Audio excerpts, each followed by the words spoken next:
this? Welcome to the Killer Comic Show. Welcome to the Killer Comic Show.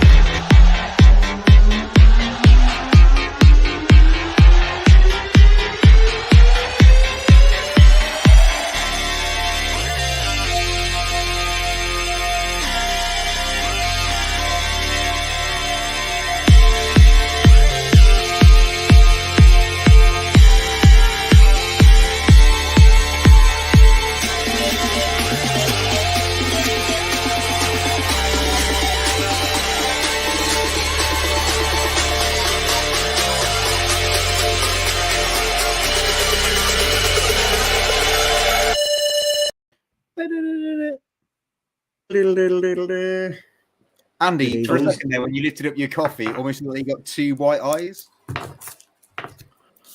You see them? Yeah. How are we doing? How are we doing? Thursday again. Evening all. Yeah, man. Yeah, not too bad. Comes around very quickly, doesn't it? It really, really does. I might not be in the premiere in Purple Palace, but I've still got a purple backdrop. So I'm home finally. It's been like 4 weeks, but I'm home now, which is good. Good. Is it changing colours? Yeah. I've got an LED. Colours, isn't it? That's awesome. Yeah. It's the LED things on the back. If I had no lights out, you wouldn't be able to see this beautiful face, but you can see the lights. So let me know in the chat if you want that to happen. Yeah. Hashtag turn the lights off. How's your week's been, boys? Good? I have no idea. I'm still working at the moment, lads. I'm not going to lie. So my head's 50-50 at the moment. But yeah, no complaints. Still alive. Yeah, man. It's good to be alive. I'm the same. I'm not working. Well, I am technically working, but I'm not working. It's been a really busy week. But I'm here with you two. Highlight of my week. Hello, wow. YouTube. It does really come around quick, though. Like, it really, really does come around quick, doesn't it? Not quite quick. I mean, this time last week it was Thursday. Weird, isn't it? Oh, mate. So anyway, the chat's been pretty buzzing. We got Chris Bell. He was in at 8:50 this morning. Not 8:50 this afternoon, sorry. And it is bright-eyed and bushy-tailed. Good evening, gentlemen. Good evening to you, Chris. Thank you very much for joining us. We've got Paddleton up half pint. Evening, peeps. Actually off for a Thursday for a change. Sean's off for a Thursday. Nice. Mr. Fuzzy Dunlop, one of the good guys. Fuzzy Dunlop, ooh, suits you, sir. Suits you, sir, indeed. Yes, it does. We've got Tom saying, what's up, guys? We have everyone's favourite YouTube Heisenberg, one and only Leon Russell. Evening, sir. Thank you very much for joining. Connie Dalton, hey, look, I'm early. This never happens. It never does. You're either on a flight somewhere or you're writing up an essay or you're somewhere else in the world. So, legend. Out and about, yeah. And then we've got ABZ Comics, afternoon all in Wisconsin at the moment. Yeah, he's on holiday, isn't he? He's from Wisconsin. Wisconsin, that's one at the moment. What is the weather like out there? Because over here it's absolutely bloody boiling. It's like 26 degrees at the moment. So, mate, it is baking. I put my my gym shorts out this morning after washing them this morning. About within like 2 hours, they were dry. You still had them on? Yeah, still had them on, didn't you? It's just, yeah. He was just hanging around all day. Just hanging around all day. So we are in for another week. Andy, we always come to you first because we know that you always have a load of pickups. So do you want to go first? Have you got any pickups? Yeah, I'll go first. I don't have a huge amount, but yeah, I'll certainly go first. So this just arrived this morning. This is Prometheus 1313. This is the 1 in 50 jock cover. Nice. Picked this up for an absolute steal. I got it from Comic Biz store, online eBay store for like £11.50. Oh, I like Comic Biz. Yeah. So the only thing is they just sent it in like a envelope when I asked them to send it a mailer. So that annoyed me. They probably thought this guy's asked us to send it in a mailer, so we're just going to send it in a package. Tell us what job to do. Indeed. I specifically asked them as well, but sure. I'm collecting the Harley Quinn run for volume 1. So I managed to pick up issue number 4. That's a great cover. Yeah, issue number 5 and issue number 8. Again, these were all eBay pickups. I think it was £4 or £5 each, which was not too bad. And then I picked up this Witchblade issue number 162. Oh, cool. This is a John Tyler John Tyler Christopher Christopher. early cover. That So yeah, baseball again, bat. huh? That baseball bat. Indeed. It could be misconstrued in slightly. And the nice bubble gum as well. So yeah, Yeah, very well placed bubblegum, I'd say. The only thing with this was the condition that it came in. The back cover left a little bit to be desired, if you will. But no, not to bother. It's for the collection. So, and that was What me. was the That's comic, my Andy? pickups. What was the one that you got that was literally the picture of something totally different to what you received? It was that one. It was that one. Oh, it was that one. Yeah. Yeah, that was the one I sent you guys. All the back was all spine ticks and stuff. But that was my pickups for this week. Nice. Have you complained about that spine ticks thing in the back? No, I did ask the person if they could just explain why it was so different, but I got suggested and accused of being a reseller. So yeah, ideal. So, and what difference does that make if you're a reseller? Yeah, I was just asking, but not to worry. Nice. So pretty light this week. We've got Tim. Evening, Mr. Hobgoblin. Thank you very much for joining us. So I've got quite a bit. I've got my haul from Galactic Comics. So I've separated them. I've got DC, I've got Marvel, I've got Image, and then I've got some Independents, and then I've got some stuff from Fuzzy Dunlop as well, which is quite good. So nice. I'll crack into it. Right, so up first, I've got the Poison Ivy, Thick Fires, Warren low variant. Nice. Is that Poison Ivy issue 1? That's Poison Ivy issue 1, yeah. Nice. Then I got the Batman Beyond the White Knight. This was I can't remember what this one was called. Oh, this is the showcase edition. So this is issues 1 and issue 2. I kind of got it just for the cover, to be fair, because obviously I'm collecting the single issues, but this cover's pretty decent and it flew off the shelves. Book 3. What else you got? Book 4. I haven't got my book 4 yet. And then I've kind of gone mad. I've got Batman Annual 2022. And I've got another Batman Annual 2022. First appearance of Clown Hunter's new outfit. Yeah. What else did I get? Batman 24. The Gabriel Delotto variant cover. Nice. I love Delotto's work. Got the main cover. So John knows that I collect both covers, like if it's Francesco Mattina or Delotto. Main cover. Then I've got the Batman 124 Pride cover as well. Anyone I think I'm a Batman fan, to be fair. And then I've got Aquaman Andromeda. Nice oversized magazine. I still need to read that. Is it good? Yeah, it's good. It's good. Yeah. So that's DC. On to Marvel. We've got Carnage, issue number 3. I'm not sure if you're reading this, but Ram V is putting out some seriously good stuff with this. I know we read issue number 1. I think we jumped on the hype train, but I'm actually really liking it. Ram V, Antonio, and Dingle. So there's that. Then I've got the Jason Aaron Punisher run, which I'm enjoying as well. Issue number 3 there. Yeah, I've heard good things about the Jason Aaron run. It is quite good, to be fair. It's the only Punisher comic I've read, and I'm really enjoying it. Donna Cates, Hulk, number 7. Why? I was going to say the hype on that, on Donny Cates' run, it's completely far off the wagon, hasn't it? It has, but I'm actually quite enjoying the story. It's now like he's now going with Thor Battle of the Wars, so that's quite good. And then we've got Venom, issue number 8. Al Ewing's back on it now after I think he's done issue number 1 and then 4, 6, and 7.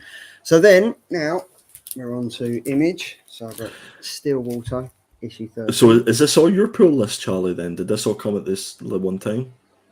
Yeah. Do you get yours like me, mate? Do you wait for the end of the month to get yours? I kind of just I'd be like, all right, yeah, can I buy it? What have I got? And then I'll just buy it. If not, I'll just wait till a month. So Stillwater issue number 13.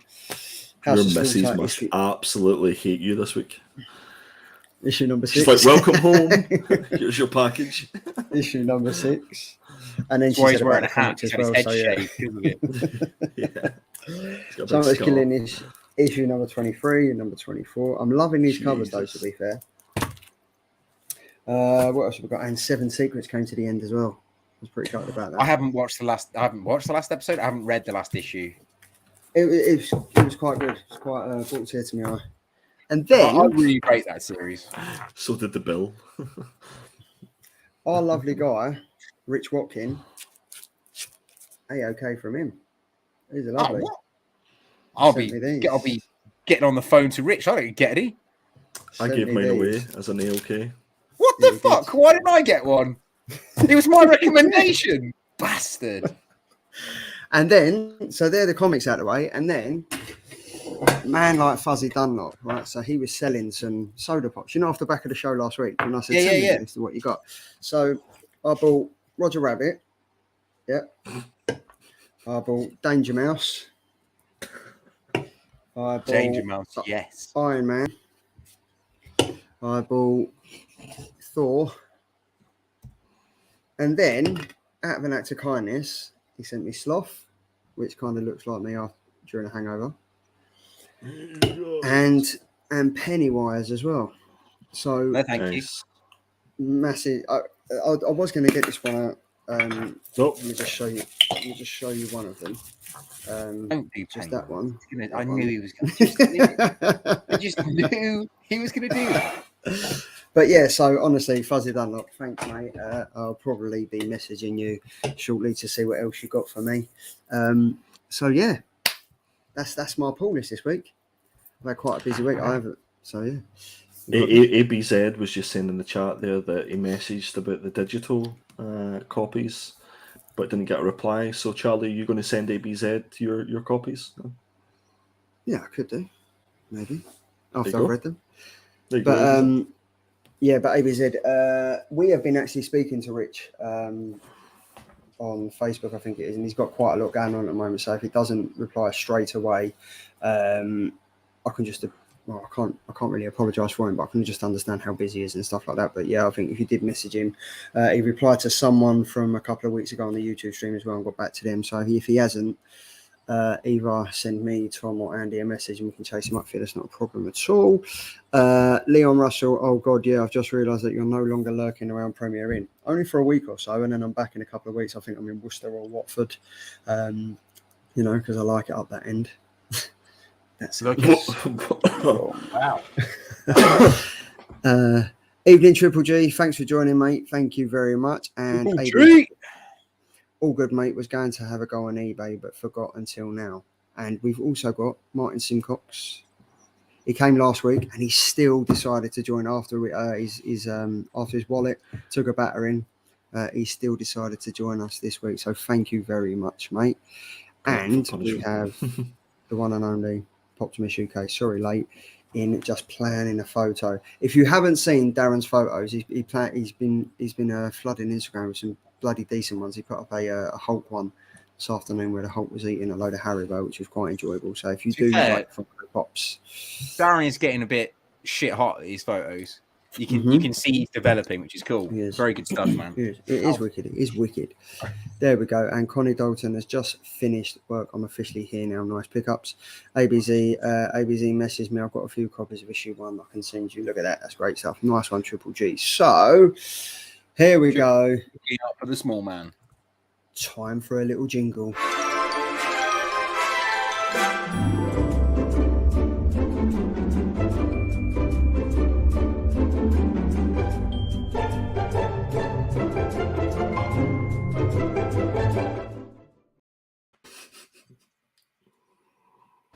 I don't know why, for some reason, I can't get this. There we go. That's it. So here we go. We are in another week down, and we've got.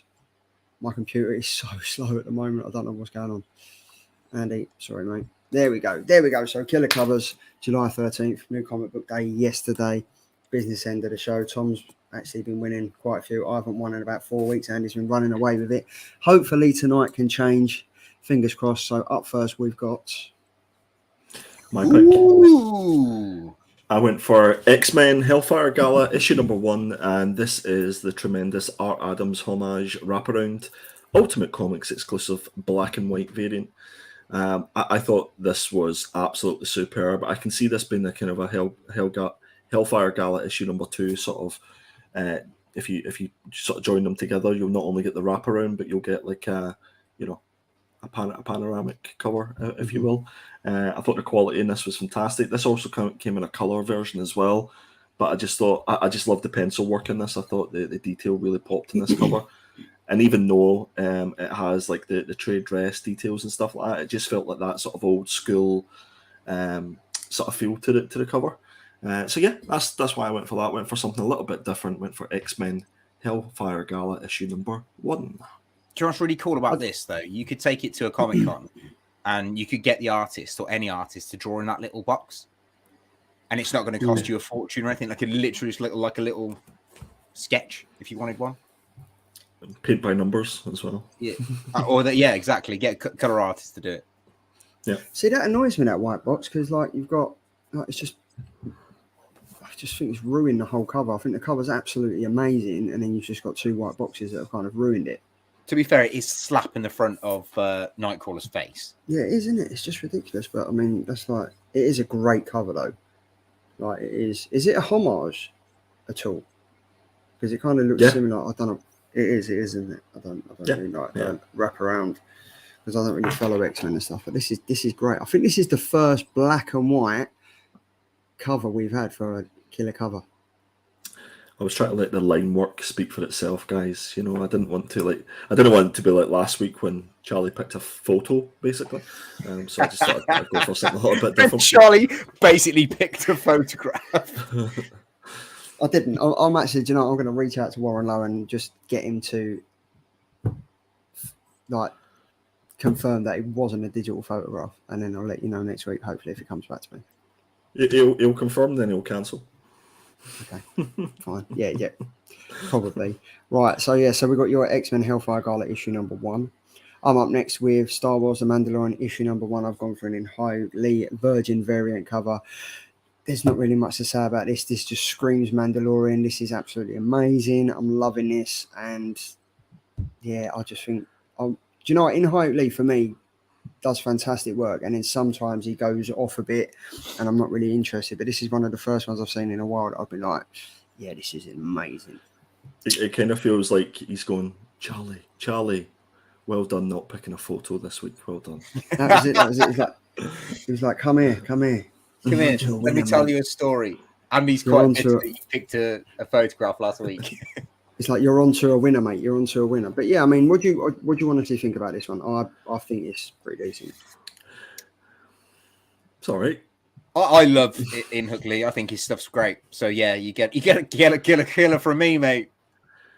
I think it's hard to not do a good cover of a character who has a helmet on.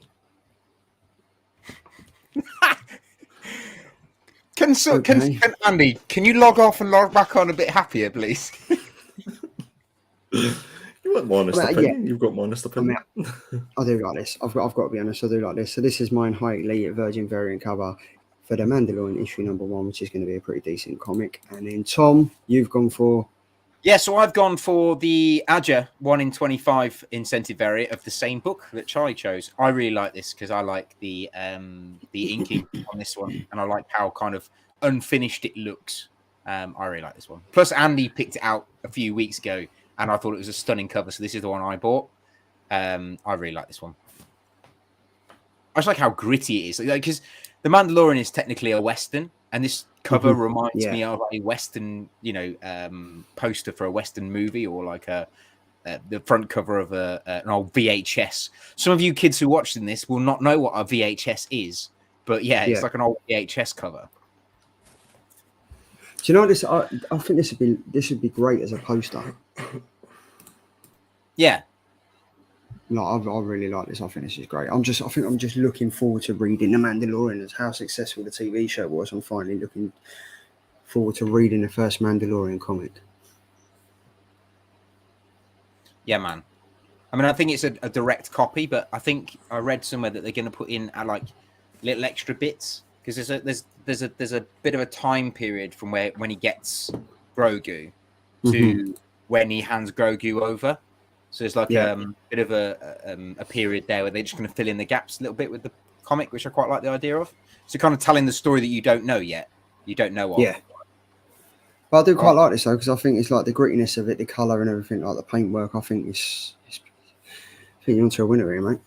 I think what's his Darren has said it's a carbon copy of his Daredevil cover, just Mando. Yeah, to be fair, looking at that, he is right. Yeah, he is very, very right. Fistful of Dollar vibes for Tom's cover from Sean. And then the Poptimist has said there's about 4 identical covers to that in High 8-1, just different characters, same hand, the works, lazy. Wow. Cheers, mate. Thanks. So is anyone going to make a comment about Andy's, apart from like good comments? I think the vote's talking for itself, to be honest with you. Let's just have a look at the votes. 16 votes. We've got 44% for my cover. We've got 18% for Charlie's, which is probably about 17% too much. And 41%. Oh, we've got 41% for Tom. So we've got neck and neck. Neck and neck. There we go. Right, so yeah, moving swiftly on. So they're the 3 covers. So we've got Tom's, we've got mine, and we've got Andy's Hellfire Gala, mine, Mando, and then we've got Tom's Mando as well. So we're here to talk about comics. We're here to review comics. So we are reviewing week 27 review, which is the comics of last week. Normally we do 3, but there was 4. The 4th comic was Little Monsters this week, and we couldn't not review it because we've reviewed every single other one. So I went for the highly anticipated Chip Zdarsky and Jorge Jimenez is Batman 125. Time for a new arc, new era. We've gone for Twig number 3, which Tom picked. We went for a Closet issue number 2 from Andy, and then we all decided we was also going to do Little Monsters. Issue number 5 up first. We've got Tom, it's you. Me. So I picked the 3rd issue of Twig, written by Skottie Young and artwork by Kyle Strahm. Main cover by Kyle Strahm, cover B by Skottie Young, cover C by Peach Moko, and a 1 in 100 black and white incentive variant by Skottie Young.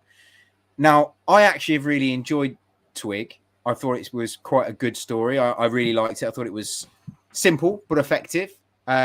And I had high hopes that it was going to be another I Hate Fairyland, where like by issue 2, issue 3, you're enjoying it. Mm-hmm. Now I sent Charlie and Andy a picture earlier of what I thought of this book, and basically, you know, we get to pick pages out of the book that we enjoyed, that we liked about the book, and what, you know, represented what our review was going to be. Now, for me, I thought issue 1 was good. I liked the story. I really want to see where it was going to go. I thought issue 2 was okay.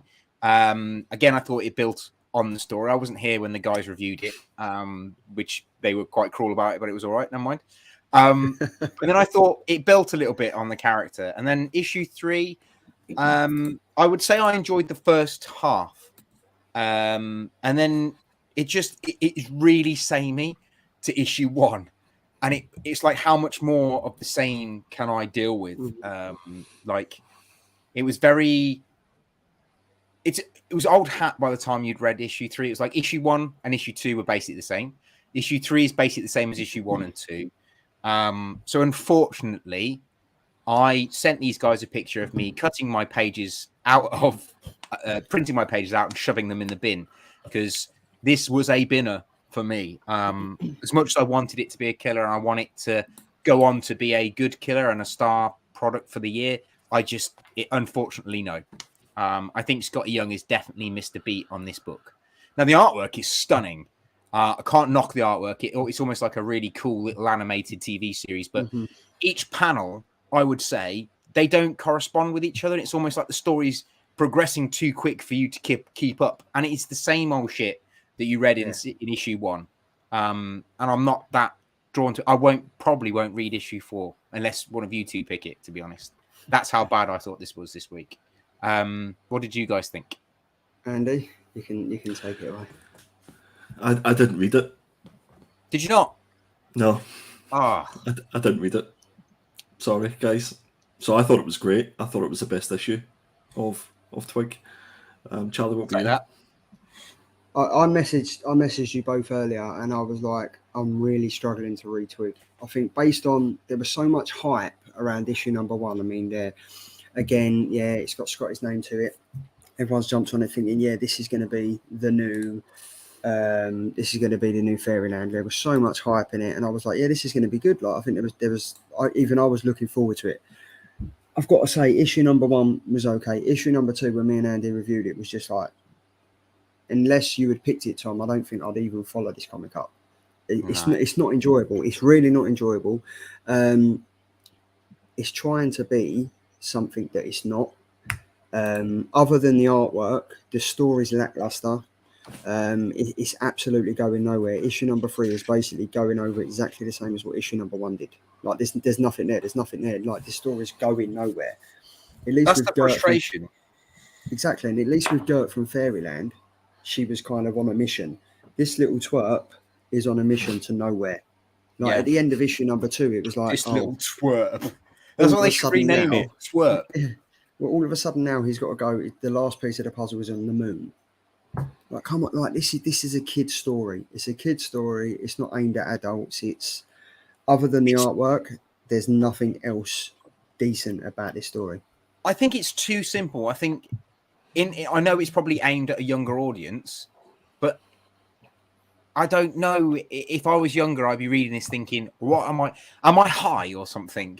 Because it just doesn't make sense. The story doesn't. I don't quite get it. And the only thing I can think of how it's going to end is he's going to wake up and it'll be like his dad's still alive, and it'll be like it was all a dream. Because it seems like it's going that way. Do you know what I mean? Like, it's going to have that really crap ending. And I think the people like the chat. I mean, like Sean said, I bought this to read to my daughter whilst we're waiting on more Canto. I wouldn't even bother reading this as an infill to Canto. I'd read Canto again. Yeah, just wait for more Canto. Yeah. Fuzzy has said, if this was a PS2 game in the 90s, it would have been super popular. Yeah. It's interesting that you say that, because this, for me, if this was a Nintendo Switch game, this would be hyped. All the kids would be loving it. All the kids would be loving it. But this is a comic, and it ain't all that at all. Like, literally, I kind of feel it's really bad, because obviously you got Skottie Young that did I Hate Fairyland. He's done Strange Academy. He did the Me You Love in the Dark and stuff. That's good stuff. Me You Love in the Dark, though, was good to a point. Mm-hmm. Unfortunately, Me You Love in the Dark, I think, fell short at the end. Unfortunately, I did really like that book, though. I really, really liked it. Really enjoyed it. But it is it this comment, though, from Chris Bell? It's the bunny mask of 2022. No, Black Adam was the bunny mask of 2022. Do you know what? I don't think it was. This has had 3 issues, and this is still worse than Black Adam. Still worse than Black Adam. It is. Look, here, it's not. No, mate. No. I'm not taking that. It's not worse than Black Adam. I would quite happily read this again. Black Adam, no way. But do you know what they did? Right, for the first 4 pages of this comic, there's no dialogue. It's just artwork. Yeah. And that's still the only reason Black I kept it. No, I don't know. Chris Bell says, I gave BM away. They gave it back. Same would have happened here. Yep, it would. I've read it high. It's still shit. And Dean McDowd, so glad I gave this one a miss. I don't blame you, Dean. This is absolutely shocking. Don't even pick it up in trade. And Martin has said, Twig is utter rubbish. Blatant cash cow waiting to be optioned. Yeah. Yep. So I think we can, even though Andy didn't read it, I think Andy's got the same opinion as us that this is shit. I have a feeling this is set up for Fairyland too, because obviously he's doing another Fairyland, isn't he? But Fairyland, so I Hate Fairyland has already been done, and it's on Substack, but it's been done by a different artist. So Skottie Young's wrote it, and the artist is different. So I'm not sure when we're getting that. I don't know if you're only going to read it if you subscribe to Substack and stuff like that. No, Boom are doing it, I think, or Image are doing it. Oh, are they? Okay. Yeah, it's advertised in this book. Oh, yeah. See, I didn't even get to the end of this book, so I wouldn't have known about it. But yeah, this is absolute dinner from me. I assume it's a dinner from you, Andy. Yeah, well, I read the first issue. I got 11 pages into the second issue, and I didn't read the third issue. Yeah, kind of tells you everything that you need to know. Yeah, and then Tom already said it's a binner. So yeah, the show is getting off to an absolutely amazing start. So yeah, binner, winner, whatever.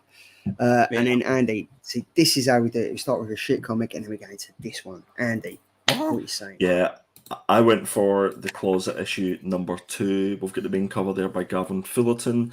We've got the 1 in 25 incentive by Michael Walsh. And we have the 1 in 50 incentive by Fernando Blanco. So the synopsis for what this particular issue was: as Tom continues the cross-country move with his son Jamie, they stop at a friend's place for the night on their journey west. Young Jamie, in bed early, quickly realizes he is not alone, and the creature from his nightmares continues to chase him. So this is issue number 2 of a 3-issue run. So I was really expecting massive things and kind of a major plot twist on this, and it kind of gave me the opposite. I felt it was kind of more of the same of issue 1. They kind of started with the journey that the both of them were on, and then they arrive at one of his was it his brother's house, or was it just a friend's house? I think it was just like like uncle type of thing. Right. I think it's just a close family friend. So we find them both at their house, and it roughly about maybe a third, maybe 2/3 of the book is centered around a conversation between the two of them, which is quite a poignant conversation, and it's talking about his past life and how he's kind of reminiscing about the days before he had a kid and before him and his now wife, who obviously from issue number 1 were clearly having their own marital issues, and he was sort of considering, what if I hadn't have had a kid? What if I hadn't get married? I could have just been one of the guys, and I thought that was quite a poignant conversation between the two of them, and it kind of led to that idea that we were talking about when we read issue number 1, that the evil monster that we see in both issues is that a representation of how he's feeling about his life and things like that. So you brought up the 2 pages there that I picked. So the one on the left, I picked that basically because it was like I spent a good maybe 2 or 3 minutes looking at this page, looking at all the little trinkets and stuff that he had in his man cave. It kind of reminded me of this place because he's got his detailed shelves and stuff like that there. And then the one on the right is when you're kind of deep into that conversation between the 2 characters. And this is all set outside, so the only thing you really see is their faces. And that is only because it's lit up by the fire that they're sitting at. So it kind of gave that eerie feeling about it. Gavin Fullerton's artwork on this I thought was absolutely fantastic, especially when it was depicting this sort of fireside chat. Overall, I enjoyed it, but I'm just really curious as to see where this 3rd issue goes, because it feels like at the end of this issue, it was kind of a carbon copy of issue number 1 at the end, where we see the monster. My favorite part of this comic is when the kid is screaming for his dad, and it's like a speech bubble, but there's no writing in the speech bubble, and that really, I could feel the tension in those panels, because it's obviously the father couldn't hear his son's screams. But for me, this was a killer again. I thought it gave me everything I expected. It probably just didn't give me enough of what I wanted at the end, and I guess that's why they're teasing for this issue number 3. So for me, closet issue number 2 was an absolute killer. What did you guys think? Tom, do you want to go? Yeah, okay. So I really liked it, to be honest. It, like Andy said, it is a little bit more a bit samey from the first issue. However, I like that the issue 2 just surrounds you as a reader with the creepiness of the fact that there's something weird going on in this whole situation, and there's no blood or gore involved. So I think that's really clever the way he's done that. And like Andy said, this bit in the darkness and the outside without the chat with the fire is just really creepy and kind of like, I don't know, gives you that suspense feeling that something bad is going to happen, and then nothing bad happens. He just kind of lays his whole life out on the line to his best mate, and it's kind of a really poignant conversation, because you now start to understand this dad who obviously doesn't like his life very much, but thinking moving is going to fix everything. And he obviously wants the life that his mate's got, which I thought was quite an interesting concept. That he's basically like, oh, I love your life, I wish I was you, and blah blah, and all this, like, and your missus gets high with you, and this and the other, and it's kind of, yeah, it gets told some home truths, which is quite nice. But I'm starting to think this whole story isn't about the kid. It's obviously about the dad and the dad's journey. And then I'm thinking what's going to happen is you're going to find out that maybe this kid isn't his kid, if you like. And maybe that's his issue. That's why he's not happy about helping out with the monster in the closet. I don't know. Would I say it's a killer this week? I don't think I would. It was very similar, but it just didn't go anywhere for me. I did like the ending, and I did like this bit. Like Andy said, I was looking at all the trinkets and stuff, and I did enjoy it. But I really struggle with these really long-winded character backstory kind of books. When we've already had that with him. We had him in the bar last time round. But the artwork in this is incredible. I like the close-ups with the faces and the emotion, and there's minimal artwork. And you kind of have to use your brain to interpret it. It did feel like a real-life conversation, which was quite nice, but I don't really want to read about a conversation. I kind of wanted it to get to the fact that there's a monster and what they're going to do about the monster. But then maybe that's me as personally. I didn't, that's what I want from a comic. So it's not a killer from me. But I did really enjoy it, and I would like to read issue 3. Right. So, I don't know why. I really like this, but I can't help and think that the way that this ended as well, this is James Tynion we're talking about, is it not? Yeah, darling. I can't help but think there's, like, especially this panel on the right-hand side, there's the nice house on the lake. Like, I kind of get that feeling from it. And I kind of just get the feeling that this kid's being abused. I don't know why. I don't know if he's being abused by. I don't know. We're introduced to this guy, and he just came across as a creepy uncle.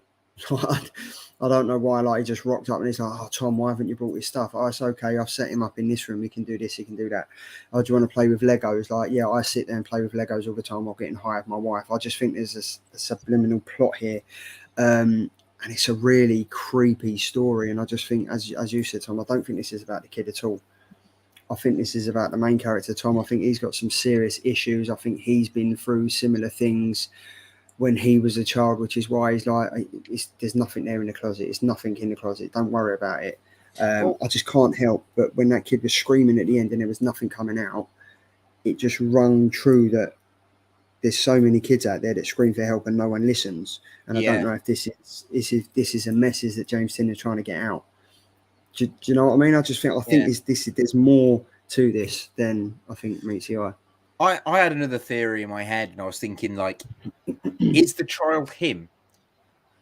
Are we going to find out that there is no child? It's going to be like a Sixth Sense situation where, like, there is no child. It's all him, and it's all in his head. And he's just gone to visit his friends, and he wants to play with Lego, but he can't play with Lego. And he thinks there's a monster in the closet, but there isn't a monster in the closet. Do you know what I mean? Is the dad? Is that why we're focusing on the dad? Because actually, the child is him. Do you know what I mean? You with me? Yeah, I get you. I think there is no monster. I think the monster's a representation of the father wanting to escape. He wants to escape his life. And that's kind of why we see it at the end of every issue. And then I think the third issue will be the father becoming the monster to the kid. Yeah, good shout. Yeah, because in this one, he says to his mate, he said, "Oh, I shouted at him about a monster in the closet." But I went back into issue 1, and I don't know where it is where he shouts at the kid, because the comic ends with him saying, "Oh, don't worry, look, you can come and sleep with us tonight." I couldn't find that part where he's shouting at the kid. Maybe it's something that will come out, because obviously we've had him come out that he's cheating on his wife. Maybe it'll come out that he maybe he's locked the kid in the closet and said, "There isn't a monster, deal with it." Yeah. And that's why they're now this one. Yeah. And again, this is why this book's a killer, because this is the only book this year that gets us to have this sort of conversation, which I think is absolutely fantastic. And it'd be really interesting to find out what the chat thinks if they've read this.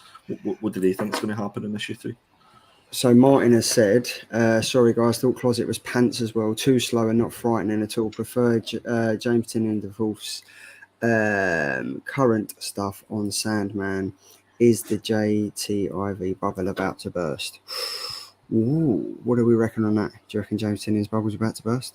I don't think so, but I would say this is his poorest work. I'm just not. I like it. Don't get me wrong. I like it, and I like the fact that it's getting us to talk and stuff. But I don't know how much more I can read of two characters talking about their lives. I guarantee when we read issue number 3, I think we'll exactly. This is like a massive, well, a 3-piece jigsaw puzzle that could go in any direction, and I think this is one of those ones that you pick up as a trade, and it will just be a fantastic read from start to finish.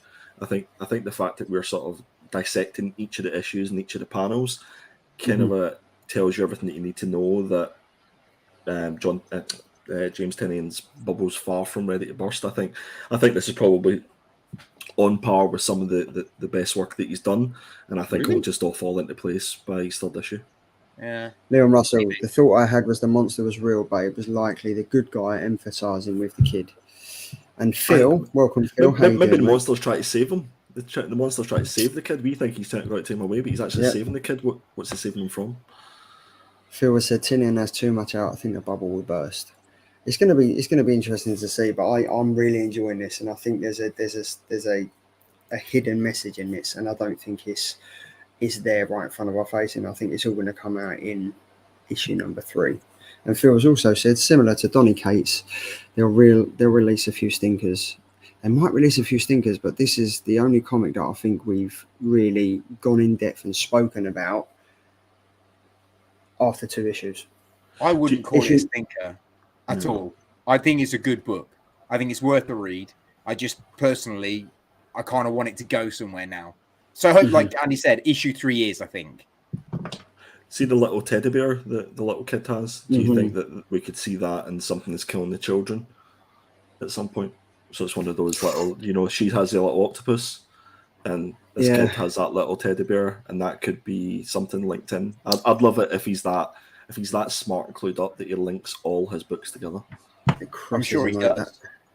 That would be awesome. I'm saying this is a killer. This is a killer for me. This was really enjoyed this. Yep. Tom, not for me. Tom, you didn't say. Not for you. Okay, cool. So, moving on.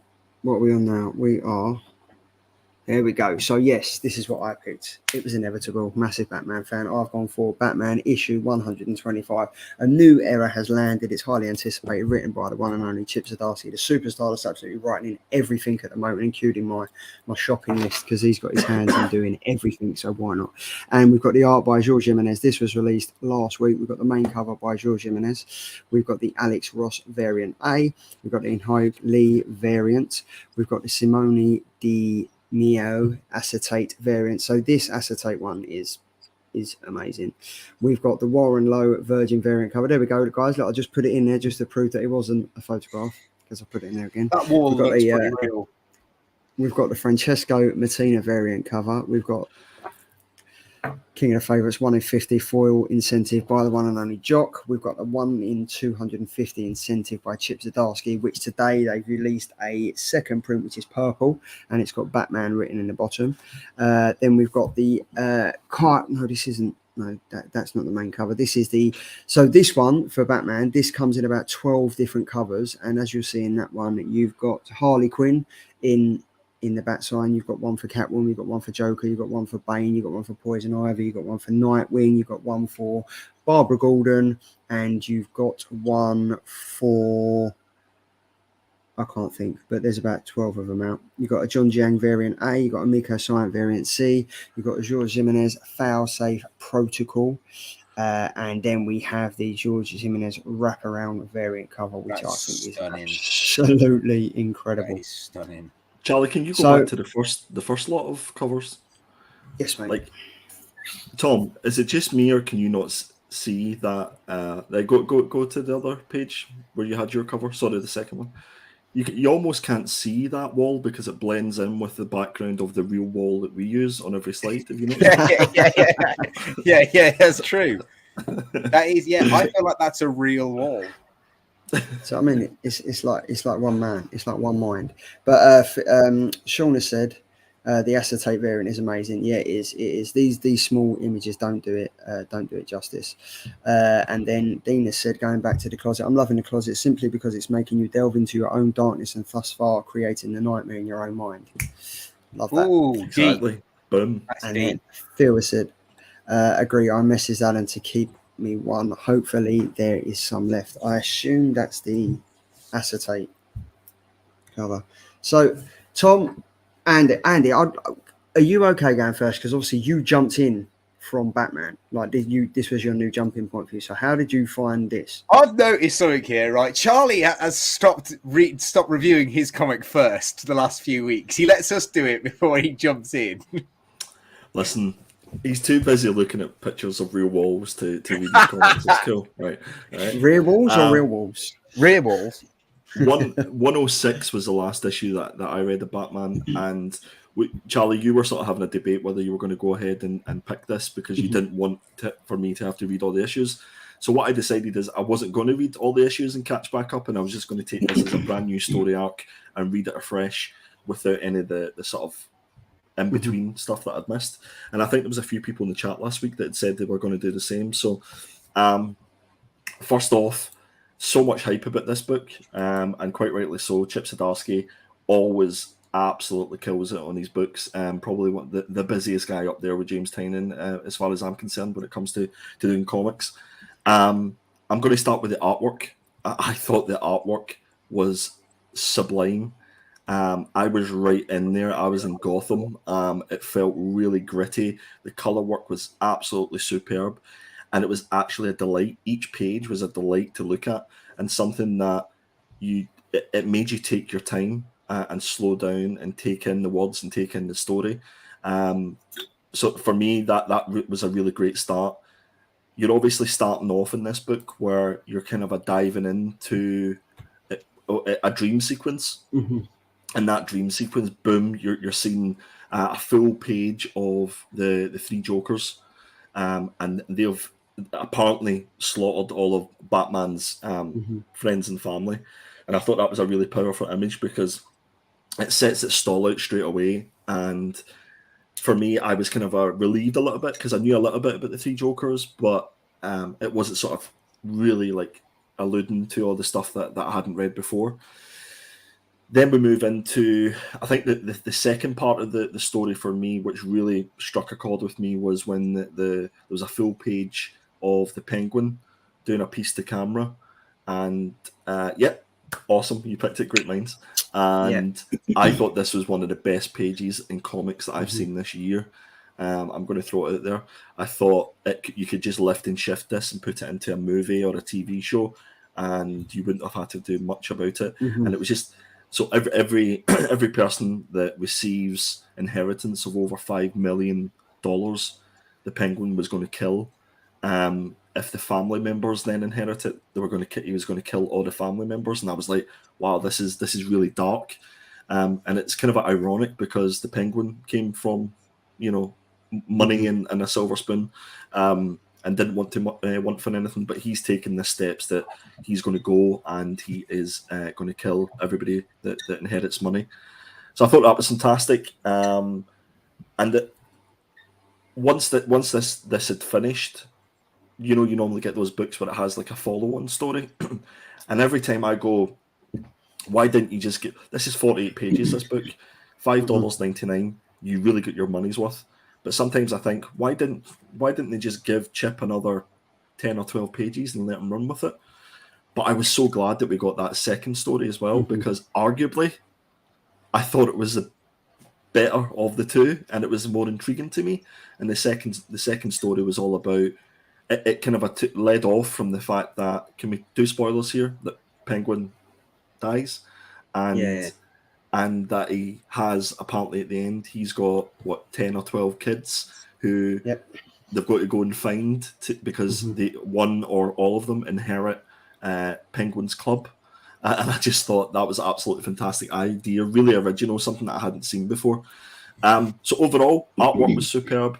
I thought both stories were fantastic. The second story slightly edged it for me. And this got me right back into Batman, and I'll definitely be picking up issue 126. Right, Tom, before you go, I'm going to go now because you said I go last. So, obviously, I'm a massive Batman fan. I've read. You've ridden Oh, all yeah. the Batman, have you? I've read all of them. Williams, for me, was the weakest. James Tynion was good up until Joker War. I'll say this time and time again. The anticipation towards and the build-up towards Joker War was actually better than the actual Joker War and the outcome of that. Didn't really enjoy the Williamson run. Like, I kind of just thought it was a flash in the pan. They kind of didn't know who to get on. They got him on. No discredit to him. He did what he had to do. Chip Zdarsky has come on with Jorge Jimenez, who's done Batman time and time again. I actually think we're now possibly on the best Batman era run I think there will be, that we will see in a long time. I think the story's so out there. I think it's absolutely wicked. Like this panel here on the left-hand side, as Andy said, if you was to put this in a movie, you could see it now, the camera getting closer and closer, getting darker and darker, and then boom, the Penguin's in there. The Penguin, for me, is the star of the show in this comic. Like, he is literally the king manipulator. He's manipulating everything from his deathbed.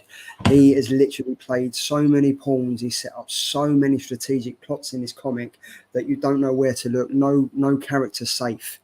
Like, do you know what I mean? Like, on the panel on the right-hand side, Robin's literally just been shot through the neck, and this was all a ploy from the Penguin. All set up through the Penguin. Batman's there thinking he's going to lose another Robin first of all. It was Jason Todd. Now he's going to... Do you know what I mean? It was wicked. The artwork is absolutely sensational in this. The storytelling for me was amazing. And after 48 pages, I was like, oh, Chip Zdarsky's killed it again. And then we get probably one of the best Catwoman stories I've read over 6 pages. And it's done by Chip Zdarsky again. So not only is Chip Zdarsky writing Batman, Stillwater, Daredevil, he's now also writing Batman and Catwoman as well. And I'm as much interested in reading this Batman as I am for the next Catwoman story as well, because it's a direct relation to how this comic ended to the Catwoman. But now I'm interested to see how that's going to go on, because that Catwoman story is wicked. Really, really enjoyed it. And I haven't read any of the second stories after the Batman run. I mean, like, oh, it's written by another artist. It was Batgirls or something. But yeah, as soon as I see Chip Zdarsky, I was like, you've just smashed the ball at the park with this 48-page Batman. Let's have a look at the Catwoman. And that was fantastic. So yes, this is an absolute killer for me. Tom? I couldn't agree more, mate. This is my favourite book this week. I think, this is the start of something special, something new, something bold.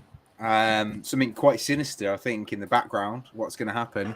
I like that Chip Zdarsky is taking, it's almost like he's taken elements from quite a lot of the Batman stories that we're familiar with and we've enjoyed. The Gillen Joke and the Long Halloween and Death in the Family. It's kind of I think there's elements of all those in this book, and I think he's done a really good job of making it fresh, and it almost feels like we're reading a brand new, fresh, clean slate of Batman. And I totally agree, this page on the left could be taken straight out of the book and straight into a TV show or a series. I loved the twist with Clayface and Penguin. I thought that was really clever. I liked what Penguin did. I really, really enjoyed it from start to finish. It is my favorite book this week, 100%.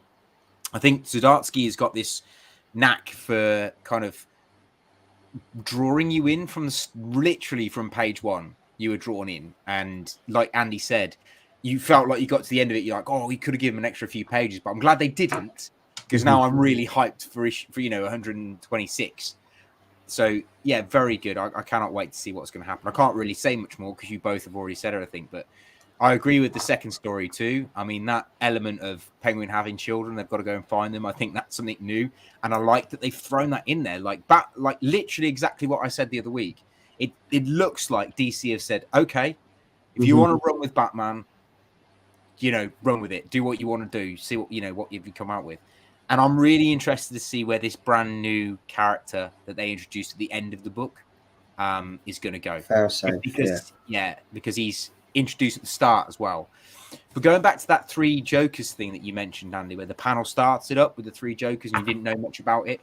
DC have been teasing this 3 Joker thing for years, and it happened in some kind of, I can't remember whether it was Crisis book or whatever, and then they did the 3 Joker story, which actually had nothing to do with the 3 Jokers that were mentioned in the Crisis.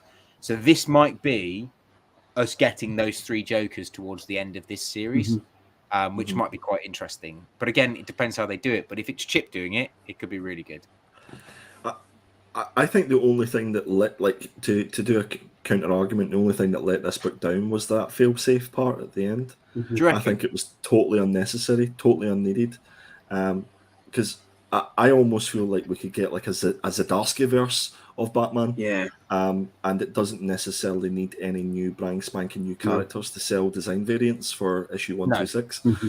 I think Batman and Gotham has such a playbook of villains and other characters, and if you mix Zdarsky's writing abilities with Jorge Jimenez's artwork, I don't think you need anything extra special. No. I think you just give those guys that playground and that sandbox to do their thing in, and you get issues like this. So yeah, I mean, I'm interested to see what happens with failsafe, but like with all the other characters that they have to play with, I just don't know if it was needed. To be fair, no. I think if you was to see a Chip Zdarsky, Jorge Jimenez Rose Gallery, you, as you said, you don't need new characters. I mean, like what we had Punchline. She was a bit of a flash in the pan. We've had Miracle Molly. Yeah. Where's she gone now, more? We had Underbroker. Now got Failsafe. Underbroker does make a reappearance. He does make a reappearance in the Catwoman thing. We still got Ghostmaker. We've got Clown Hunter and stuff. So there's some characters that will be sticking around, but I don't think Punchline will be back. But I just don't think we needed another new character. I think, as Andy just said, if you could Gotham as a whole, as a nucleus, has got enough going on with it. Batman's got enough shit on his plate. He doesn't need someone else just to add to it. He's dealing with a Joker. He's dealing with Penguin. He's dealing with a Riddler and Clayface and stuff like that. There's enough going on instead of just like, what do we do now? Instead of leaving it on a cliffhanger, let's just throw in a new character. I don't think I appreciated Jorge Jimenez's artwork as much Jimenez is amazing, mate. As much as I should have. And I think, given this book made me go and search out his other work, because I think arguably you could have him doing the artwork for a comic and have anybody writing it, and you would be invested in it because the artwork is just absolutely beautiful. He's amazing, mate. I would put him right up there with Dan Mora, to be honest. Yeah. Well, I mean, the chat seems to say the same thing. What are we saying? Shauna said, didn't read any of the Williamson run. Shadow War required too many other tie-ins and I couldn't be bothered with that. But he will be picking up this from this issue.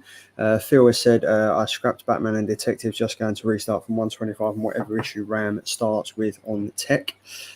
Dean McDowell has said, grab the Jimenez black and white wraparound, stunning cover. Nice one, mate. We'd love to see pictures of that. And then Martin has said, haven't read Batman for a long time, only bought this because Chip. What a book, top-notch story and gorgeous artwork. This is how superhero books should be done. Martin, I'm not sure if you have read One Dark Knight by Jock, but that is pretty incredible as well. So if you like the darkness and the grittiness and like the other perspective of Gotham and stuff, give that a read because that is pretty sensational as well. But yeah, this for me is 100% a killer, and I'm just so glad that Andy, you picked it up and enjoyed it, because I would have feeling pretty shit if you picked it up and was like, I couldn't get into it. So thanks for giving it a go, mate. Not at all. No, I'm so glad I didn't have to go back and read all those other issues, if I'm honest, because I've heard so many mixed reviews. Do you feel like you missed anything of not doing it? There was a couple of things that they'd mentioned, that like people who'd died and stuff like that. I can't remember the people's names, and I just assumed that it was from the stuff that I'd missed. But again, it wasn't enough that ruined my like where I was with this, because I felt like I was present with this book. That's the only thing that I cared about. And the chat just reminded me that Ram V is doing Detective Comics, so I was actually going to say that, man, what if Ram V done Batman, and I completely forgot he was doing that. So 3 weeks. What a world we live in, lads. What time to be alive. I know. So this is definitely a killer for me, Andy. Killer for you. 100%. This is probably the best artwork that I've seen in a book all year. Tom? Killer, mate. 100%. There we go. From killer to killer, getting stronger and stronger. So yeah, Batman at 125, Chip Zdarsky, Jorge Jimenez. And then last but not least, we all decided and the consensus was signed. It is Little Monsters issue number 5, the main cover by Dustin Nguyen and cover B by James Stephen, written by none other than Jeff Lemire, and the art is by Dustin Nguyen. Andy, you have been a massive follower of Little Monsters, as we all have, but you kind of decided to throw this one into the mix, and I'm so glad you did. Because I don't really know how to start. Do you want to take it away? I'm just trying to think how to follow up Batman, but yeah, this is a. No, I was really glad that we picked this one as well. So we've read every issue. This this is the second to last issue. So we've got 6. Is it 6 issue? Yeah, it's a 6 issue run for this one. Yeah. We've got the main cover there by Dustin Nguyen and cover B by James Stevens. Previously the vampires have found themselves in like this human compound.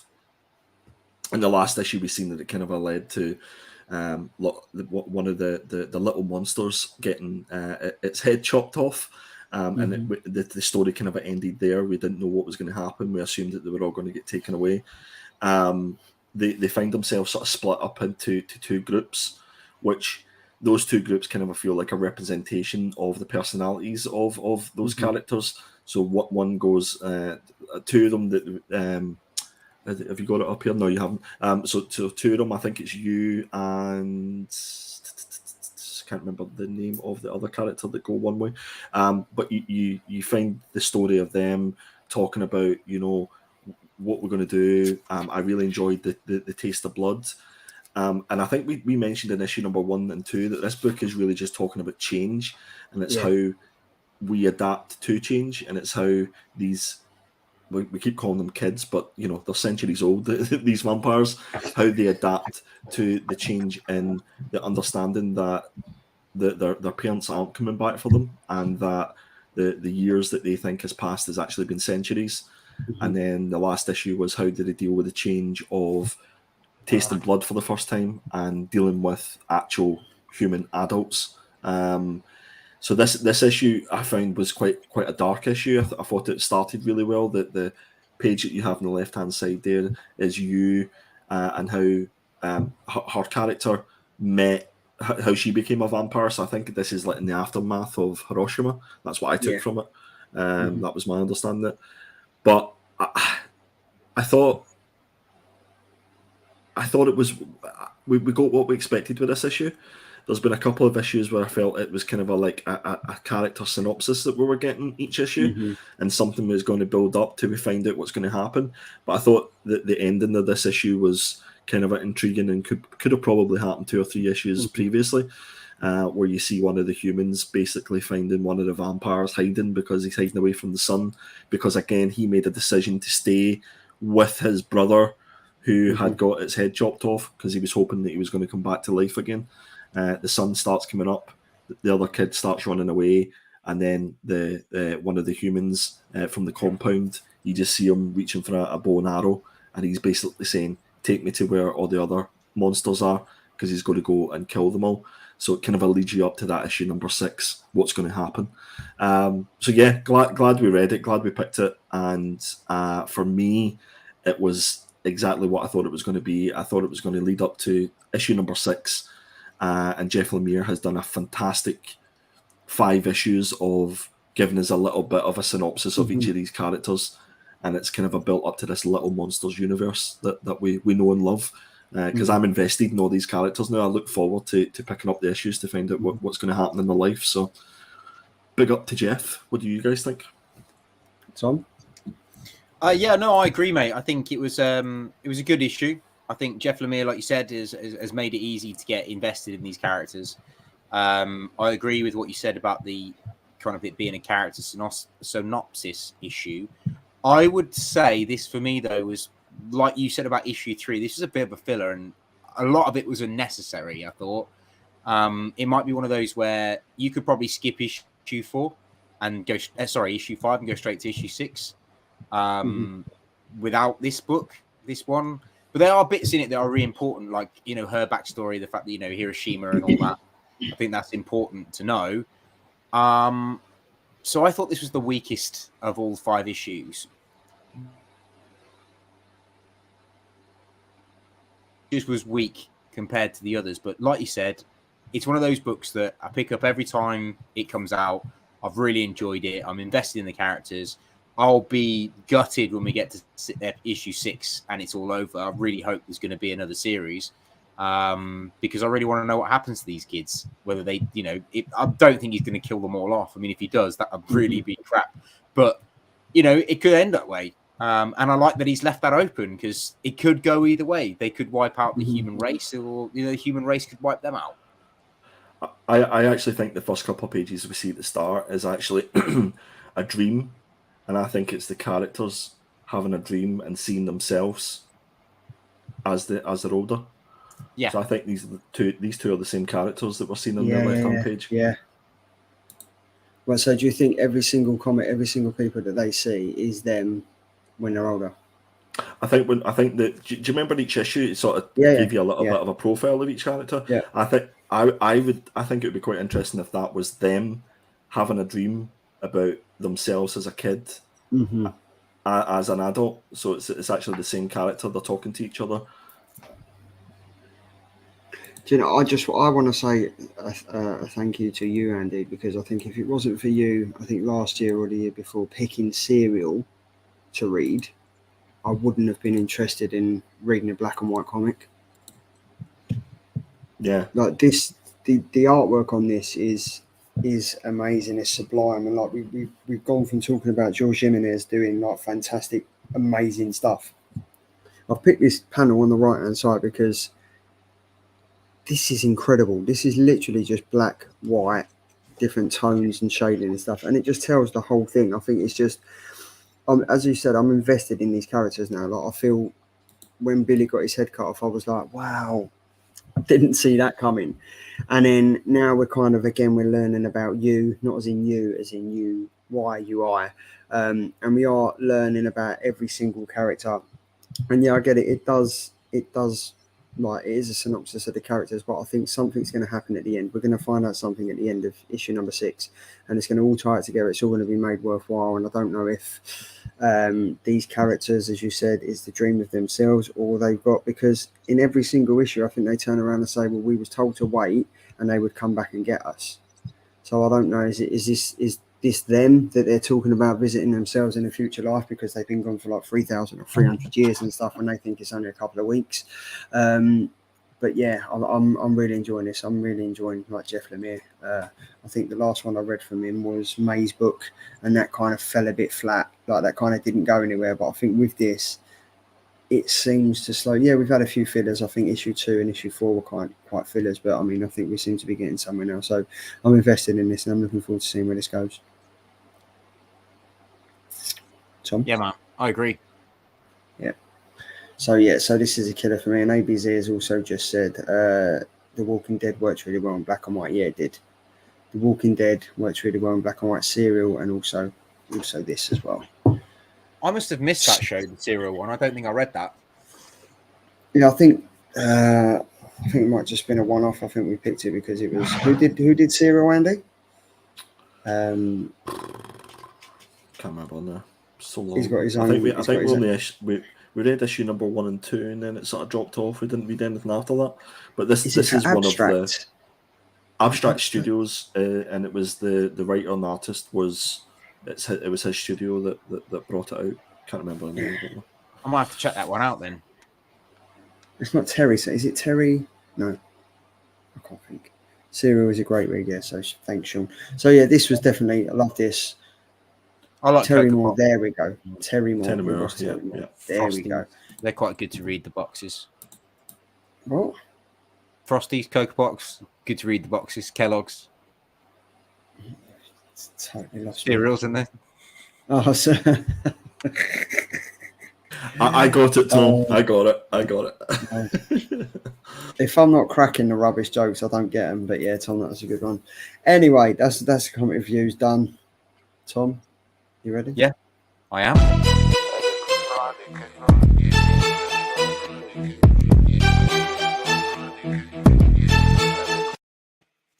Dun, dun, dun, dun, dun.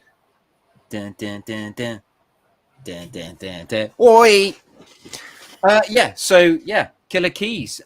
This is the part of the show where I get to talk about the killer keys that I think that you guys should check out and possibly pick up from your LCS next week. For those of you in America, the DC comics come out on the 19th, and for everything else comes out on the 20th. For those of us here in the UK and everywhere else, we get it on the 20th of July, which is Wednesday. Yeah, Wednesday. Yeah, boom. Yeah, boom. So the first one up is The Flash, 784, written by Jerry Adams and artwork by Mansi Nathaniel Pal. That'll do. This one, guys, I've not read Flash. I don't really read Flash. He's not a character that I'm massively over interested in. However, there's a little bit of hype behind this particular book because it is the first appearance of the Night Flash, who I believe is another Flash from another alternative universe, because that seems to be the way forward with Flash comics. But yeah, it's the first appearance of the Night Flash. So it could be worth picking up if you're a Flash fan, especially because of the TV series and what they're doing with Flash, and he seems to be quite popular. I suppose if you get the first appearance, it could be worth something in the future. But yeah, so this is my first pick for you guys. If you're a DC fan, pick up the first appearance of Night Flash, which is the Flash issue 784. Now I want to see if I can get another couple of flashes in, because I reckon that'll get to about 50 times I've said Flash. So, Flash. there you go. Flash. So next up is one you guys definitely should get on if you're an Avengers fan or a Marvel fan. This is the Avengers issue 58, written by Jason Aaron, artwork by Javier Garron. And this is the first appearance and backstory of the Samurai of Vengeance. This is the first appearance of Ghost Ronin.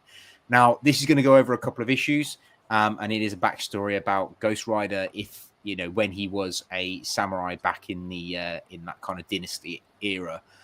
Well worth picking up, guys, because it is going to be good. And Ghost Rider is quite hot at the moment with the new tattoo Ghost Rider, because that apparently has got a tie-in with this. So I think it was last week we spoke about the Ghost Rider he's going to meet, who's a tattoo artist, who's going to tell the backstory of Ghost Rider and where Ghost Rider's been in the Spirit of Vengeance. This character, this Ghost Samurai, is going to be a direct tie-in with that. So yeah, definitely pick it up for that, guys, for sure. And it's going to be a hot book, I think. Nice. All right. And then next up, this has been actually not a too bad a series if you don't mind a bit of cheese. The Spider-Gwen universe has been quite cheesy. It's very much the Spider-Verse, but only Gwen, which is pretty cool. Written by Tim Seeley, artwork by Jody Nisamjima.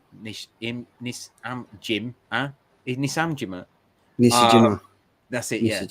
That's what I was trying to say, but it didn't come out right. But yeah, this one is first appearance of the Iron Spider-Gwen, or Iron Gwen, whichever way you want to do it. So this is her first appearance, so it's worth picking up for that. If you like that kind of thing, Spider-Gwen, Gwenverse, this is, issue 4. And each issue has had a first appearance, so it's quite good on that respect. If you want to, from a kind of flipper's point of view, when it comes to the Spider-Verse, these characters may make appearance. There might actually be a more multiverse kind of TV show. I mean, I think What If might be doing it, a bit more of that kind of interdimensional stuff. So you may get this Iron Gwen appear at some point. Spider-Gwen's backside looks like a little bunny with her feet. It does, doesn't it? That would be ideal for a little part of the show we used to do. Just saying. First appearance of Bunny Bum. Bunny Bum. But yeah, also really recommend you guys picking this up, because this is artwork by the show favorite and friend of the show, David Nakayama. This is an awesome cover. It is an awesome cover. He's done all the covers, I think, for Spider-Gwen. Yeah. He's doing a really big one as well. I see it in previews earlier. He's doing a massive one. I think it's for, I want to say the Avengers. Or I want to say it's either the Avengers or X-Men that he's doing like a massive, I think it's like 5 or 6 covers that will tie into it, which looks exceptional. So yeah. But Looking Yeah, forward to man. this one. And then, last but not least, Yeah, and then finally, I mean, it is quite a Marvel heavy week, this, guys. I didn't pick any indies this week. I only did DC and Marvel, but it is quite a Marvel heavy week. So first, this the last one up is the Avengers. It's not the Avengers issue 58. It actually is Shang-Chi issue 1, and the Shang-Chi and the Ten Rings issue 1. This is the first appearance of the Red Cannon, who's going to be quite a big, significant character in Shang-Chi's universe, and actually has been rumored as part of the next Shang-Chi movie. So it's worth picking up for that, guys, just in case he is a big thing in the next big movie. This is written by Glenn Yun Zhang, and artwork is by Marcus Tao. So yeah, check it out. I never see this Shang-Chi film. Is it any good? The Shang-Chi film's all right. It's fun. Yeah, I'll have to give that a go. But yeah, so yeah, Shang-Chi and the Ten Rings, and then Not where can we Avengers find you, 58. Tom? It's not Avengers 58, no, it's not. No. If you want to find me and check out what I do, please follow me on Instagram. Not quite mint. I am 1/3 of the comic Killer Comic Show, so you'll find me over there. I'm also on the Art of Tom Mailing, where I will be posting some of my artwork. I haven't been very active recently. I'm waiting for my new sketchbook. So once that's back, I'm going to start some new sketches, and all challenges are kind of welcome. So if you guys want to see me draw something or want to push my challenge, like push my artistic skills, then yeah, give me a shout on the Art of Tom Mailing. I'll see what I can do, what I can create. Nice one, dude. Thank you very much. So that's the Killer Key. So Connie, I've just got to give you a warning because it's time for...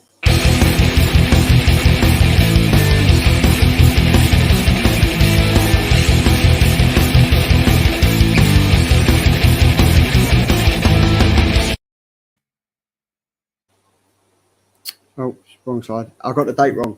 No! It's the actual 20th. Got the date wrong. Sorry, Andy. One job, mate. Andy, you're on mute, mate. Probably for the best, to be fair. Yeah, this is Killer Indies for July 20th. First up, we have the Silver Coin issue number 12, written by Stephanie Phillips on this occasion, and artwork by Michael Walsh. The synopsis reads, it's early 1945 and the end of World War II is still months away. A small unit of American soldiers face a contingent of German troops in the Italian Alps when a fierce snowstorm traps the Americans. The Silver Coin asks the soldiers to pay a steep toll if they want to survive the night. So it sounds like we're getting more of the same, lads, with another issue of Silver Coin. Stephanie Phillips is a great writer as well, so I'm really looking forward to this one. If you hadn't picked Silver Coin to begin with, amazing. Sorry, mate. Yeah. If you hadn't picked Silver Coin to begin with, Andy, I wouldn't have read it, mate. I would still not have read it. But after last week's Silver Coin, number 11, I'm so into this. This is like fantastic. With Stephanie Phillips as well. Like, she's been promoting the hell out of this issue. Like, I've seen all over Twitter and Instagram saying, look, I can't wait. I'm really looking forward for this coming out and stuff. So yeah, I'm interested in this. Like, I'm well up for reading this. Not gonna lie, unless you pick it, I ain't reading it. Well, it would definitely be picked. Definitely be picked. I might be off that week. Next up, we have Radio Apocalypse issue number 3. See, I need to pick this for my key because this is such a cool comic. Yeah, it feels like a while since we last got issue number 2. So this is written by Ram V, and artwork is by Nanan Radhakrishnan. Yeah. So Brokertown runs low on food and fuel as the shadows of the wasteland creep in and the soundtrack to the end of the world plays on. I ain't gonna lie, guys, it's been that long since issue 1 and 2 was out. I've completely forgot what the sort of storyline is about this. So I think if I'm going to pick this up, I need to go and reread issue number 1 and 2, which is never a good thing when it comes to comics. So I don't know if that means that it was forgettable or if it's just been that long since I read it. So, I've been reading it. Issue number 1 was good. Issue number 2 was okay. But I think, yeah, because it's been so long, I'd have to reread issue number 2 to find out where we are up to, which sometimes not good. I feel the same about the Jock One Dark Night because it took so long to get to issue 2, and now we're still waiting for issue 3. Yeah. I feel the same. I hate having to wait because it then makes it kind of tanks the story for me because it's like I now have to reread them. Yeah, Yeah, I'm sort of wondering if I might skip this issue and just wait till the trade comes out and get Ram to sign that Thought Bubble and stuff like that. So, yeah, so that's issue number 3. Next up, we have Canary issue number 1. So this is from it's pretty cool. Yeah, Dark Horse Comics. So this was another Comixology original from Scott Snyder. And Charlie's favourite, Dan Panasine, is doing the artwork for this. So the synopsis reads: in 1981, it's 1981, and a mine collapses into itself. Find out what the dark substance found 666 feet underground is in this horror western. Scott Snyder pens this Lovecraftian, well, I like that, take on the Wild West with stunning scenery captured by veteran illustrator and Charlie's favourite, Dan the Man Panasine. So this is Canary issue number 1. Love that. This looks wicked. I'm all over this, 100%. Yeah, I love that cover. Yeah. I don't know how many issues this is. I'm guessing 3 because it seems to be like all those Comixology ones are kind of a 3-issue runs. But I'm sure the chat can tell me. Last up, we have the Little Red Ronin issue number 1. This is written by Garrett Gunn and artwork is by Kit Wallace. This is a Source Point Press, and I have forgot to copy the synopsis over, so just take it as you will, guys. Pick it up. It looks cool. That's as much as what I do know, though, the Garrett Gunn and Kit Wallace are the creative team behind Good Boy. So they are. So yeah, I don't know if we're going to get anything from this. We're lucky because we get. I think it is Source Point Press that do send us. We get the exclusives from them, which I think it is Source Point Press. I definitely yes, it is. Yeah. Yes, it is. So we have. Us three have been lucky enough to find out what they've got coming out in August, and we're in for a treat, boys. That's all I can say. Source Point Press have set us up for a treat this week. I found the synopsis here. So it says, a terrible beast has haunted the citizens of Pole Town for decades. Although the monster hasn't been seen in years, disappearances and gruesome killings still plague the townsfolk. Determined to clear her family name, Red hunts the great wolf in hopes of exonerating her grandmother, who lives in exile for spreading terrifying propaganda. Nice. That sounds interesting. And that is your indie picks for this week. Again, Instagram, perpetual.comics and Perpetual Comics on Twitter. Boom. Sweet. What has Martin said? He has said some cool indies, guys. Thanks to the Mindset recommendation from last week. Great first issue. That's what we like to do. We like to just sit here, review comics, recommend what we think is good, and then you go and spend your money, and we are not held responsible for any divorces, bankruptcy, or any loans that you may take out to feed your addiction. Not yet. Not yet anyway. So that is the Killer Indies, Killer Keys, and then what have we got next? More money for you guys to spend. We've got the Killer Trades for July 20th. Andy, it's you again, mate. Yeah, I went for Star Wars Rebels trade paperback. This is a whopping 504 pages for less than $30. And this collects Star Wars Rebel magazine, issue number 1 to 35, 37, 39, and Star Wars Rebels animation magazine, issues 1 to 4.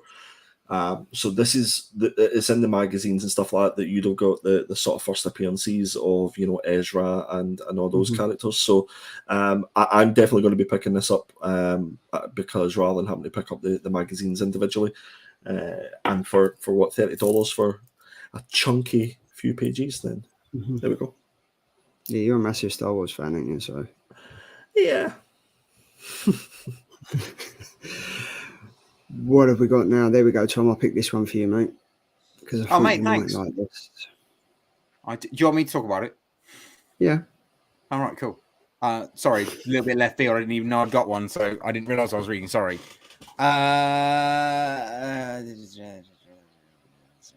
Okay, so this is the Teenage Mutant Ninja Turtles, the IDW collection, volume 14, the hardcover. If you guys haven't seen these on the shelves, they're absolutely stunning because the spines all look like the weapons that they're supposed to be. And I love the fact that this has got the fox on the front. I can't remember her name though. That's really going to annoy me. I can't remember her name. But this book collects the issues of Teenage Mutant Ninja Turtles 101 to 112 and the 2020 annual. Also, the 3 Jenica issues from their miniseries, which me and Charlie, I think, discussed ages ago. I don't know whether that was on Not Quite Mint or whether it was on here, but we did discuss the Jenica kind of series and a bit more about it. But yeah, guys, if you are interested in Teenage Mutant Ninja Turtles, I would 100% recommend the collections. They are absolutely stunning on the shelf. 100% worth it.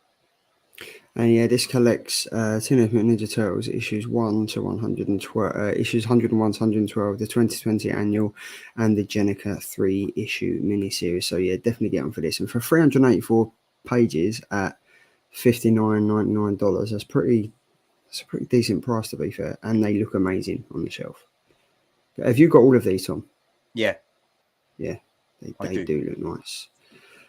So then I've gone for Stray Dogs Dog Days trade paperback, 128 pages, $16.99, written by Tony Fleet, art by Trish Forstner.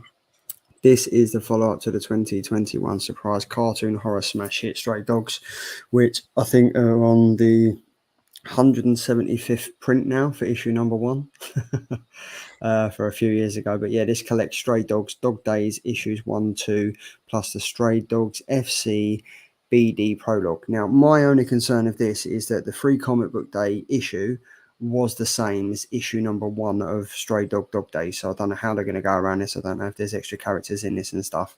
But yeah, I'll put this in there because it's by Image, it's by Stray Dogs, and it's pretty decent. And it is about dogs. Who doesn't like dogs in comics? This got quite a lot of good traction. Dogs. This got quite a good little traction. So yeah, I thought I'd throw this in. And then I had to put this one in because I seem to feature it on every single show that we do. It is Noctera. So this is Noctera Volume 2, cool. Pedal to the Metal, trade paperback, 144 pages, $16.99, written by the fantastic Scott Snyder, art by the incredible Tony S. Daniel. And this is just incredible. This just tells the part of Noctera's issues 7 to 11 and the Noctera special Black Top Bill. If you're not reading this, if it's one thing you take away from the show tonight, I would say please jump on this because it's amazing. It's such a good story, and I can't wait to see it as a TV show, which is why I've put it on there as a trade paperback to get it in your heads, to get you reading it before it is optioned and put on Netflix. I'd like to do a compendium of this. I think a big compendium of Noctera would be awesome. Yeah. No, Triple G, I think Triple G has said, need to catch up with Noctera, not read any yet. Mate, pick up both trade paperbacks, best way to do it. Read up all the way up to like 12 issues and then crack on with that. So yeah, that's the trade paperbacks this week. And now we're into, Andy, it's over to you again, mate. Final order cut off. So this is for Monday's final order cut off, July 18th. So I think we've done this a little bit differently this week because what I was finding is a lot of the final order cut off was the same as the indie picks, and nobody wants that. So I think what we're going to do moving forward is each pick at least one book for final order cut off that we think you should be going to your LCS to pick up. So mine's is first up. So I went for Batman One Bad Day, the Riddler issue number 1. This is written by Tom King and artwork by Mitch Gerards. So this is a one-shot book, and thank goodness because it's $7.99 for this bad boy. I'm not entirely sure how many pages this is going to be, but yeah, you're investing some dollar for this. And I'm not going to read all the synopsis because I can't be bothered, but be rest assured, Tom King knows what he's doing when it comes to DC and a Batman book. So yeah, go and pick that up. I'm looking forward to this one. So yeah, I've gone for Hulk issue number 8. As I mentioned, I'm really loving the Donny case. It's probably other than Al Ewan's Hulk. This is Immortal Hulk. This is the one that I've been really reading and enjoying. This is written by Donny Cates, art by Ryan Stegman, and this is out on August the 17th, and it is the Banner of War finale. So obviously he's been fighting against Thor. It's been a crossover between Hulk and Thor. This is the Legacy 775, which continued from Thor issue number 26. Really loving it. I think it's great how they put these two characters together, and they're all fighting in like Bruce Banner's mind and then his Hulk's body, but yeah, I'm really enjoying it. So yeah, I'm looking forward to it. Not for me. No, not for you. I've not been reading Hulk. I kind of fell off the wagon when they did the Giant Spider-Man. That was wicked. Next. There we go. Where's mine? This is Silver Who got Coin. this? I'll pick this as well, but I thought Okay. Silver Coin 13. Why not? This is written by Johnny Christmas, art by Michael Walsh. So it's just bear in mind that Michael Walsh has done the art for every single issue. This comes out August the 17th as well. And in this twisted tale set in New Year's Eve 1999, Y2K anxieties boil over out of control as even darker nightmare befalls an expectant mother. Threshold, a new chapter in the acclaimed horror anthology, The Silver Coin, from Johnny Christmas, James Tynion, Stephanie Phillips, Pornsack Pichetshote, and Michael Walsh is out this month. I'm really looking forward to reading it, just to read that name again. But yes, this is Silver Coin, issue number 13. Bish, bash, bosh. What a name, Johnny Christmas. Johnny Christmas. And that's it. There we go. We just picked 3 of them. We didn't do covers this week, did we? Yeah, we did. I just managed to pull 3 together. Ah, sweet. So yeah, running on what we did last week with the Ryan Sook homage variant, we've got Harley Quinn issue number 20, the Ryan Sook homage variant cover. If you didn't see last week's show, I think I picked one, Andy picked one. Fantastic homage of Harley Quinn. Really, really great. I've also picked Black Adam issue number 3, the Razaz cover C, because I actually think this will probably be the only good thing to come out of the Black Adam run. And then there's a X-Men 13 Miguel Mercado variant cover as well. So 3 covers of the week for FOC that will be released August the 17th, I believe. So yes, that's it. Then moving on to the business part at the end of the show, and it's the killer covers. So now moving over to YouTube. In last place it is with me with 17%. In second place it's Tom with 30%, and running away with it as usual it is Andy with his Hellfire Gala black and white wraparound variant cover with 52%. Well done, sir. Well done. Very well done, mate. Thanks very Great cover much. to win with, though.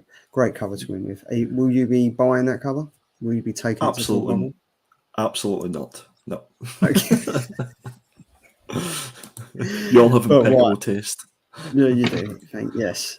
So here we go. The killer cover show sneak peek for next week. Up first, Thomas. It's me. So I've picked the 8 Billion Genies by Charles Swole and Ryan Brown.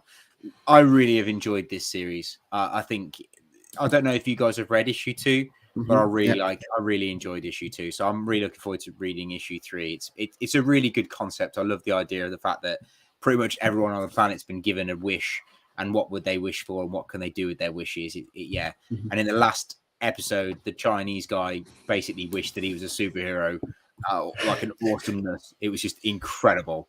So yeah, I'm looking forward to reading the rest of this. Yeah, and even Chris Bell said this is such a good book as well. Yeah. I've gone for, based on what Andy put out last week, I've gone for Impact Winter issue number 1. Vampires, everything. Oh, yeah, it was you. Yeah, vampires, everything. I never get any Skybound. credit. It's because you both picked the same comics, so I just always assume that because it's indie, it's Andy. So I apologise for that. But yeah, Impact Winter, I'm going to be reading this issue number 1. Looking forward to this. And then Andy has gone, I'm so glad you've gone for this, because you know why you've gone for this, Andy? Because I've now started reading the first Chip Zdarsky Daredevil, because I hadn't read it. Oh, cool. Nice. Anybody wants to buy that, I'm selling it. Just FYI. Yes, I'm for Daredevil. Yeah, the whole arc. Yeah. Daredevil issue number 1. Chip Zdarsky. Cannot wait for this. If it's half as good as the last run, then we'll be doing okay. So yeah, looking forward to this one. Boom. That is another Thursday down. Another Thursday done. Killer Keys, Killer Indies, trades. Fuck yourself. Everything. We've had loads. We've had killer pickups and stuff like that. And yeah. And also, we've got a fun fact from Wackazash's Tea House. And he says, fun fact, Johnny Christmas only writes once a year. I'm not actually sure whether that's a joke or not. I don't know. And also, Pretty yes, sure that's a he's joke. also said, Daredevil has been very good. The art is amazing, and Daredevil is back. Get in. Martin, thank you once again for joining. I hope we didn't put you off too much. We clearly didn't put you off enough last week that you had to come back for seconds, which is very good indeed. So, yes, guys, another Thursday down. Thank you for joining me once again. Love spending time with you. Love talking to you. Love doing this show. Thanks to everyone in the chat. It's another Thursday. The sun's out. Guns out. Have some fun at the weekend. Read some comics in the sun. Do what you got to do. That's me signing off. Anyone else got any words? Thanks for coming, guys. Nice to see you all again. Thanks for joining us again on a Thursday night. We really do appreciate you all being here. That's for sure. And what do we normally say, Thomas? Stay safe. Stay sexy. Peace. See you. See you later, guys. Same time next week. Ciao.